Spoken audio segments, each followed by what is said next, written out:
Hello friends, நான் இன்றைக்கி கேரளாவிலேருந்து ஒரு ஹெல்தி அண்ட் டேஸ்டியான ரெசிபியோடு தான் வந்திருக்கேன்.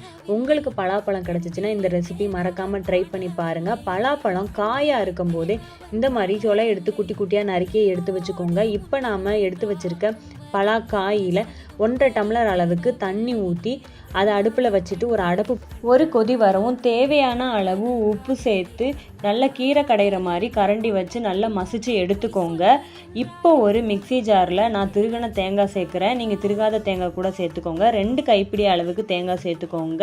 4-5 பல்லு பூண்டு, கொஞ்சம் மஞ்சள் பொடி, கொஞ்சம் ஜீரகம். இப்போ நான் இது கூட 1/2 டீஸ்பூன் அளவுக்கு மிளகாய் பொடி சேர்த்துக்கிறேன். கடைசியாக 4-5 மிளகாய் தட்டி போட்டு சேர்த்துக்கலாம். இப்போ நாம் இதை கொரன்னு அரைச்சி எடுத்துக்கிறோம். இப்போ இந்த கொரப்பாக அரைச்சி எடுத்து வச்சுருக்க பேஸ்ட்டையும் ஆல்ரெடி நாம் ரெடியாக்கி வச்சுருக்க பலாக்காயும் சேர்த்து நல்லா மிக்ஸ் பண்ணிக்கிறோம்.